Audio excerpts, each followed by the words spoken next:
Bienvenidos a 5 minutos de debate. El tema de hoy es la filiación y la impugnación de la paternidad. ¿Qué es esto? Es buscar y declarar cuando se tienen dudas de que si una persona es padre o madre de un menor de edad. Doctor Cristian, ¿cómo le va?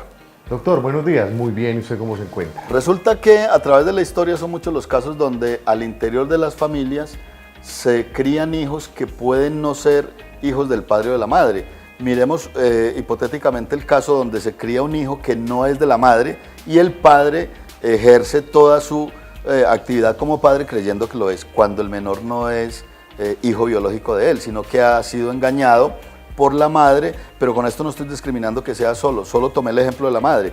Entonces, ¿qué ocurre aquí? El padre, cuando tenga sospechas, ¿qué puede hacer?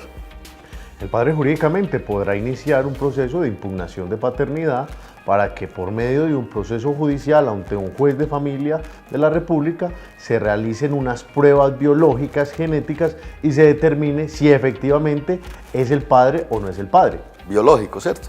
Porque al interior de la familia recuerden que por ley se presume que los hijos que nacen al interior del matrimonio son hijos de ambos, de padre y madre. Y entonces, ¿qué ocurre si fuese el caso que el padre descubre a través de las pruebas genéticas y se declara que él no es el padre? ¿Cómo afrontar esta situación entonces? Pues ahí cesaría la obligación para él, porque una de las declaraciones que realiza el juez es que inmediatamente se retire los apellidos al menor que le correspondían de su registro civil. Ahora bien, puede existir incluso consecuencias para la madre que engañó a este padre, ya presuntamente padre, con la condena de devolver los alimentos que éste cumplidamente otorgó o entregó al menor. Creyendo ser el padre de ese menor. Porque es que la obligación es... Bueno, doctor, eso es muy sencillo porque el juez declara que el padre, en el ejemplo que traemos, no lo es y entonces hasta ahí le cesa toda obligación de él como patria potestad, ¿cierto? Y entonces, ¿qué pasa con aquello otro que son los vínculos de carácter material, afectivo, social, la extensión de la familia? ¿Qué ocurre con todo esto? Porque aquí también sabemos que priman los derechos de los menores sobre los derechos de los mayores. Imagínese usted el daño, si bien tiene derecho el padre a no asistir a ese menor porque no es su padre, se creía que era y ya no lo es, porque se descubrió a través del juicio jurídico y de las pruebas de que no lo es, entonces él ya no está obligado como padre a asistir a ese menor. Pero donde yo pongo mi atención en este caso es qué ocurre entonces con el vínculo de padre e hijo, que ese vínculo más allá de lo jurídico se generó a través del tiempo. Pero es que se convierte en un vínculo ya natural, jurídico no.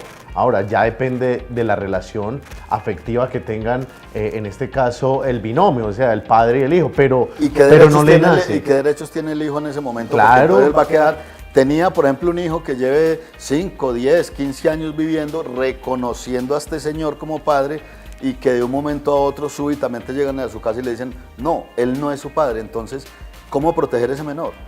Pues las normas constitucionales traen siempre que se prevalecerán los derechos del menor, pero es que en este caso se está demostrando judicial y genéticamente que el señor no es el padre. Y entonces no le recae una obligación legal, sino más una obligación ya natural de acuerdo a esa afección que hubiesen tenido, esa relación afectiva que hubieran manejado durante el tiempo. Pero si el padre se quiere abstraer, se quiere retirar de ese grupo familiar, pues lo podrá hacer, porque sin ninguna consecuencia, porque es que al padre no lo pueden obligar, si no es padre de este personaje o del menor, no lo pueden obligar a hacerlo. Entonces aquí es donde uno diría, quedan los derechos del menor a la deriva. ¿Sobre quién recaería toda la crítica? Yo diría que sobre... que no sea una discriminación en este caso, pero la mamá que engañó al padre, que ya se descubrió que no lo es, entonces sobre ella recaería alguna sanción. Por eso, anteriormente manifesté, incluso si se logra demostrar que este padre fue en algún momento obligado a pasar una cuota alimentaria judicialmente, pues podríamos hablar de que se declare en algún momento del proceso de impugnación que esta misma madre pues haga la devolución de aquellos dineros que no le competían pagarle al menor por no ser el hijo. Así entonces encontramos que la demanda de impugnación lo que busca es, cuando se presume que alguien es padre o madre, que se declare y se confirme si así lo es, sobre todo cuando se tienen dudas de no serlo. Hasta aquí, amigos, entonces 5 minutos de debate.